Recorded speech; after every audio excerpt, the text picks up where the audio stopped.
Hello everyone, very good evening to all of you. So जैसा कि आपको पता है, हम CUET इकोनॉमिक्स एग्ज़ाम सॉल्व कर रहे थे और हमने 10th क्वेश्चन तक सॉल्व कर लिया था। सो नेक्स्ट क्वेश्चन है हमारे पास question number 11 question. So as you know, इसमें जो लिस्ट 1 है उसको लिस्ट 2 से मैच करना है।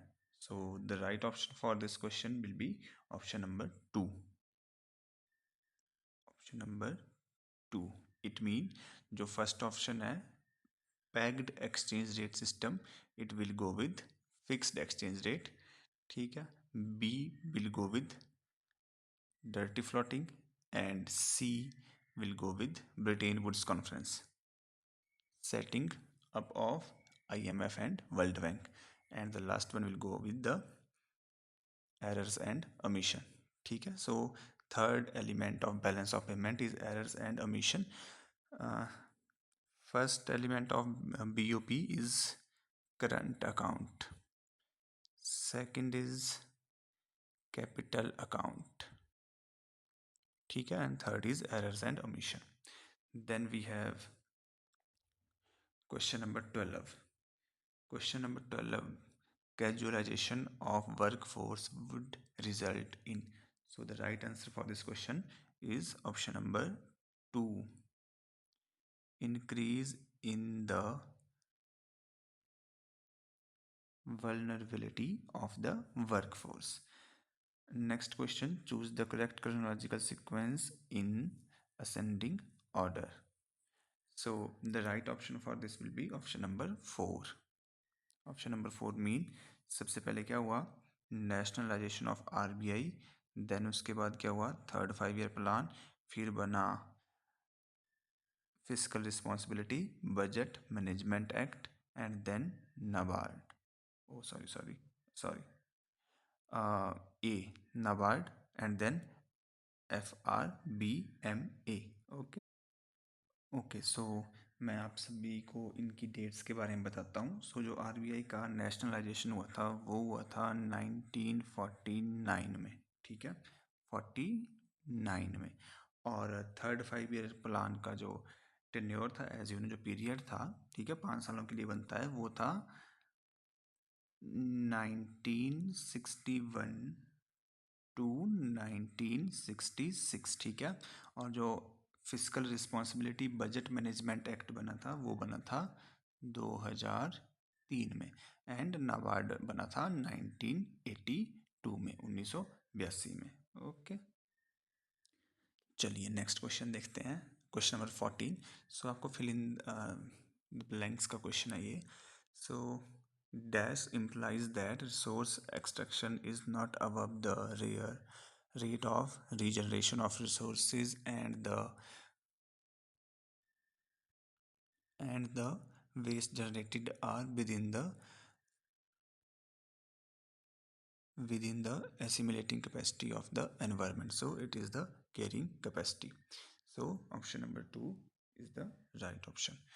नेक्स्ट है हमारे पास क्वेश्चन नंबर 15, ये भी फिल इन द ब्लैंक्स है। So government of India enacted the right to education act in 2009 to make free education a fundamental right of all children in the age group of dash year, ठीक है। जो 2009 में act बना था right to education का, उसमें किस साल तक के बच्चों को इंक्लूड किया गया। सो the right answer for the question number 15 is option number 3, 6 to 14, 6 से 14 वर्ष के बच्चों के लिए बना है वो, ठीक है, 2009 में जो राइट टू एजुकेशन का एक्ट बना है। चलिए नेक्स्ट क्वेश्चन है, following are the sources of electricity generation in India, arrange them in correct sequence on the basis of total power generation capacity, ठीक है। ये जो इलेक्ट्रिसिटी जनरेट की जाती है भारत में, बिजली जनरेट की जाती है, उसके सोर्सेज है, तो आपको इनको करेक्ट सीक्वेंस में अरेंज करना है, हायर टू लोअर में सबसे ज़्यादा किस में होती है, किससे जनरेट होती है, फिर उससे कम, फिर उससे कम, ठीक है। So the right option for question number 16 is 4। सबसे ज़्यादा इलेक्ट्रिसिटी जनरेट होती है thermal, okay, then hydro, then new and renewable energy, and last nuclear energy, ठीक है। नेक्स्ट है हमारे पास arrange the following items in correct sequence. ठीक है, फिर से वही क्वेश्चन है।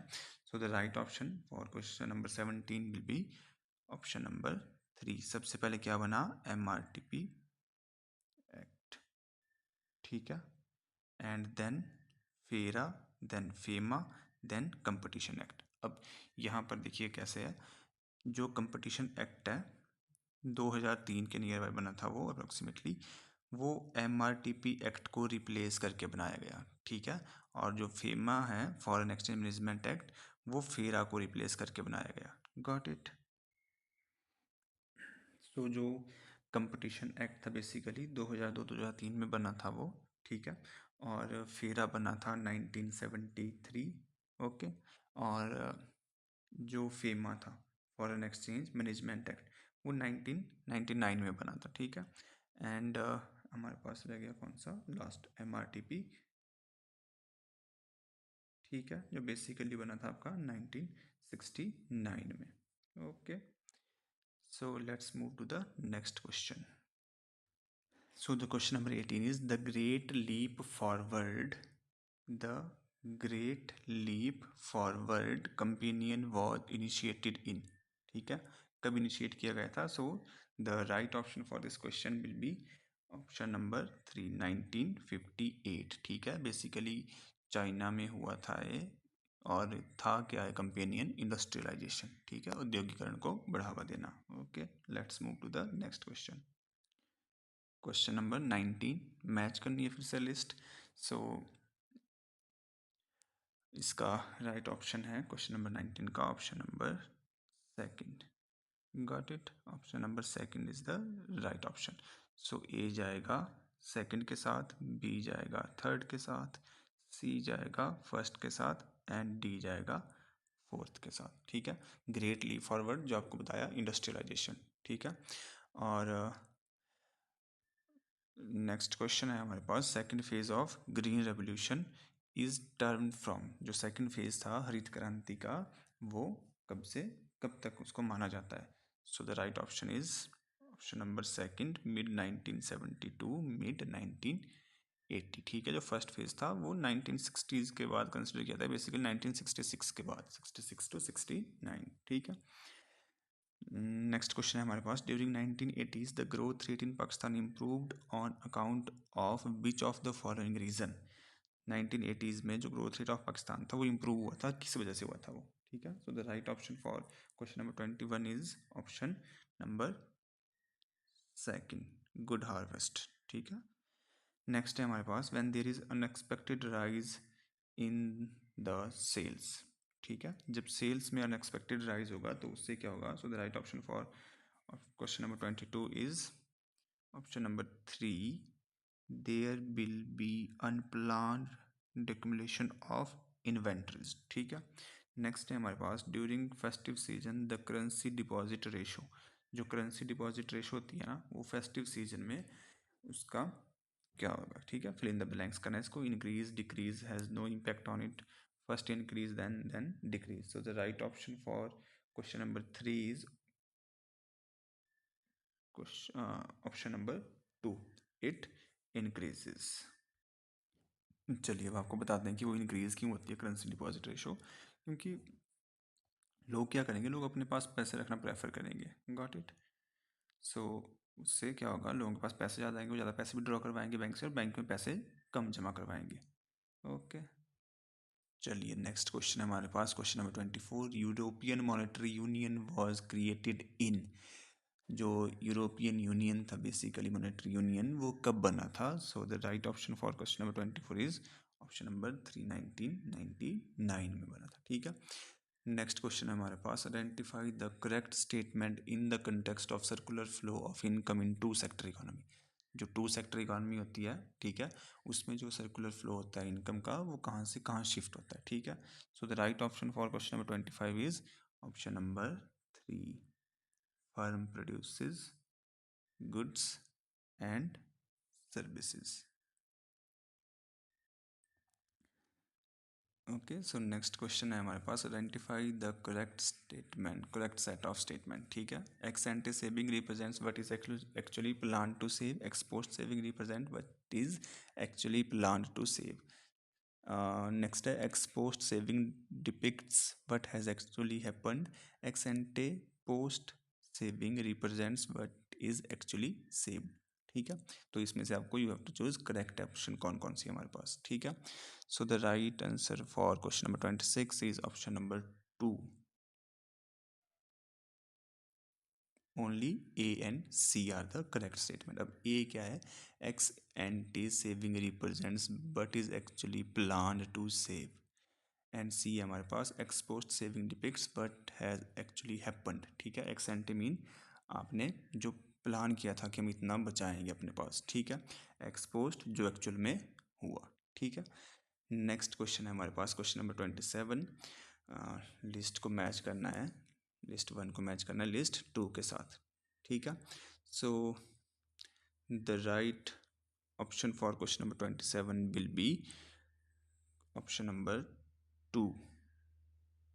आई विल एक्सप्लेन कैसे। जो ये है ना वो जाएगा हमारा 3 के साथ। ठीक है, एनुअल फाइनेंशियल स्टेटमेंट क्या होता है, मेन बजट का डॉक्यूमेंट होता है। ठीक है, कैपिटल रिसीट्स क्या होती है, ये जाएगा पहले के साथ। ठीक है, क्रिएट लाइबिलिटीज़ और रिड्यूस फाइनेंशियल एसेट्स। ठीक है, अब बेसिकली दो तरह की रिसीप्ट्स होती है, capital receipts and revenue receipts. Got it, example से समझते हैं। ठीक है, for example you need money, आपको पैसा चाहिए। आपके पास 3 ऑप्शन है। क्या क्या ऑप्शन है, एक तो आप अपने पेरेंट्स से मांग सकते हैं, दूसरा आप अपने फ्रेंड्स से मांग सकते हैं, और तीसरा आपके पास जो एसेट है, फॉर एग्जांपल मोबाइल फ़ोन है, आप उसको बेच के पैसे ले सकते हैं।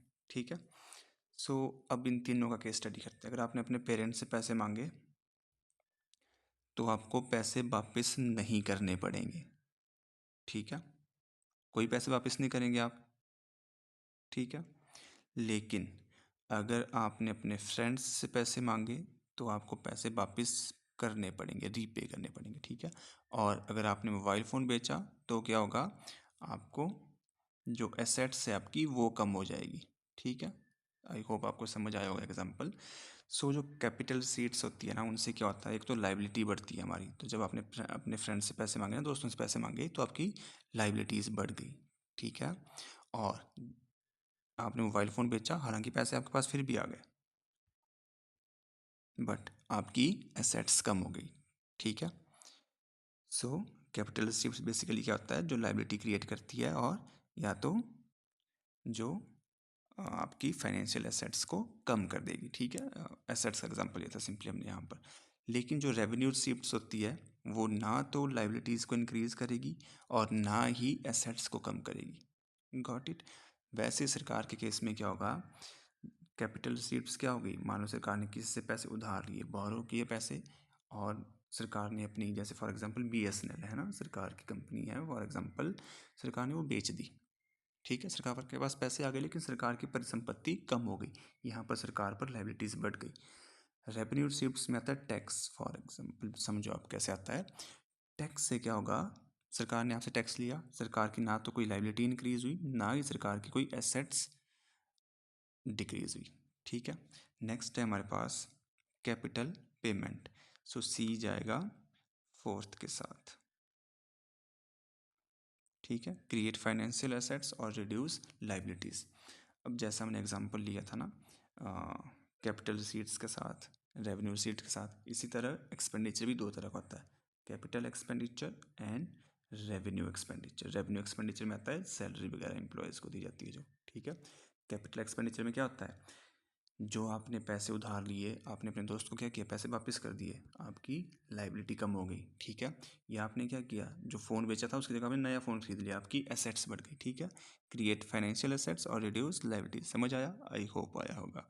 ठीक है, लास्ट है export is greater than import. तो क्या होगा, वो ट्रेड सरप्लस होगा। अगर हमारे एक्सपोर्ट ज़्यादा है ना इम्पोर्ट से, तो it is known as the trade surplus. ठीक है, मतलब हम बाहर ज़्यादा बेच रहे हैं और ख़रीद कम रहे हैं, तो हमें सरप्लस होगा व्यापार में। ठीक है, so that's all for today, बाकी नेक्स्ट वीडियो में करेंगे। Okay, thank you, all the very best to all of you.